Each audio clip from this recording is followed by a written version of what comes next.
How to calculate profits when flipping a house. Most people think that profit equals sales price minus purchase price, and that's why they lose money. The math is simple, but most people do it wrong. In this video, I'll show you how to calculate profits the way that pros do and protect yourself from nasty surprises.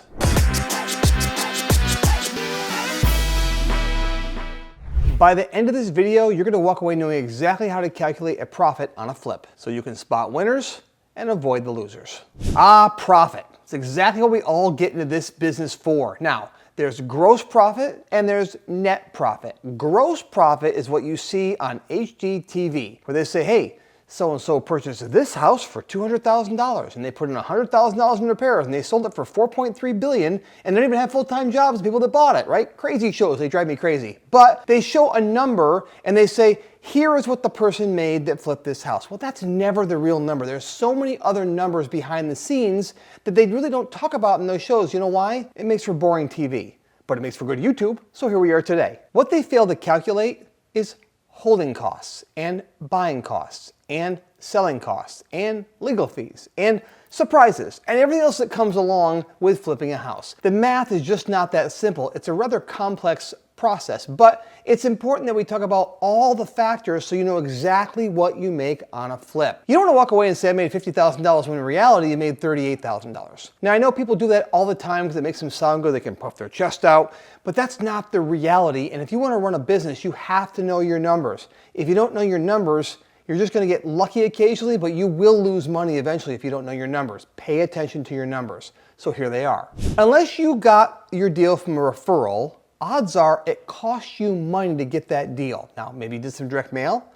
Maybe you put out bandit signs. Maybe you took some people out to lunch. I don't know what you did to get your initial lead, but there was a cost associated. That is the cost to acquire the leads that you get to make that purchase. Now, you may have had to have $1,000 in marketing or $2,000 or $10,000 in marketing to find that first deal. But it's important that you don't forget to calculate how you found the deal. Next, some of the nuances are your funding. The funding inside of your deal costs money. It's important to know that you have interest costs that you pay on your money if you borrow from a hard money lender, you borrow from a private lender, wherever you borrow. Even if you borrow from yourself, you're taking your money out of some other investment, and that's costing you money. Even if it's only a couple of percent, it's costing you money to take your money out and put it in another investment. So make sure that you calculate how much is your actual money. Maybe there's points on the money. I don't know what type of a financing deal you have. If you want to know how to finance deals, spend some time on our channel. You can learn all about how to finance this without using any of your own money, but that does cost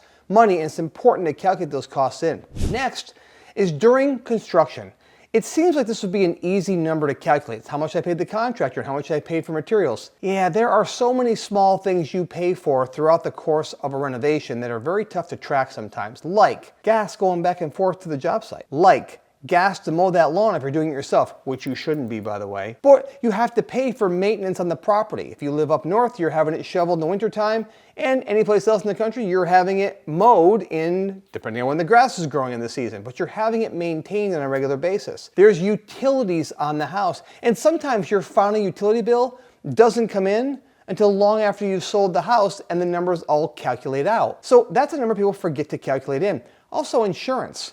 Sometimes you pay for insurance in advance. You might pay a year in advance, but you may only own the house for 6 months. You'll usually get a reimbursement for the insurance company, but they don't issue that check right away, do they? So sometimes that check may come back, 2 months after you finish your flip. Now, in this case, that's a good thing. That's a plus column. That'll change your profit to the good, which doesn't always happen in a renovation. But these are numbers you want to keep track of because they are your real, true holding costs on a property.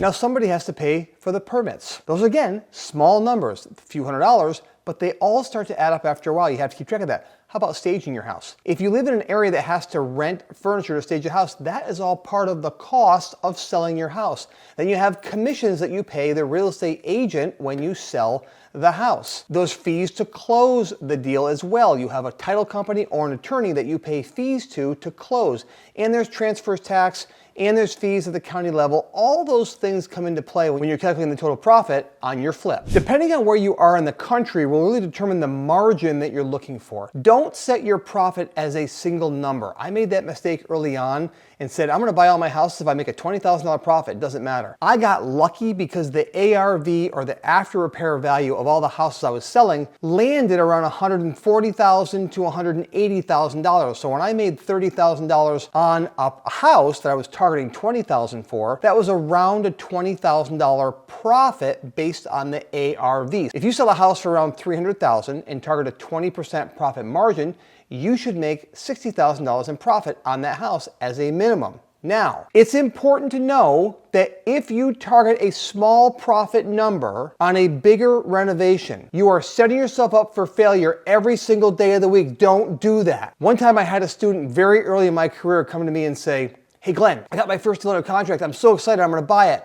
And he told me all the work he was gonna do. And I said, what are you paying for the house? He said, $150,000. I said, what are you gonna sell the house for? He goes, about $152,000. I go, are you insane? He goes, no, I can do that. I go, no, you're not. You're gonna lose $30,000 in that deal. He was all excited because his dad was gonna loan him the money at 4%. So he's like, I got a good deal on the money though. And even after paying my dad, I'm gonna make $1,000. I go, $1,000? You're insane. I go, please don't do that. As a coach, I can't tell you not to do something, but don't do that deal. He came back, I said, do me a favor, just sleep on it. He came back the next day and said, that would have been a bad move, huh? He was buying with emotion and he wasn't buying with the right margin in mind. The higher the number on the house that you sell for, the margin might be lower. For instance, if you sell a house in Denver, Colorado, and that house sells for $1 million, well, if you make a $100,000 profit on that deal, that's about a 10% margin, but it's still $100,000. You wouldn't shoot for $1 million house and make a $20,000 profit because that would put you in tremendous jeopardy of losing money. The more expensive a house is going to sell for,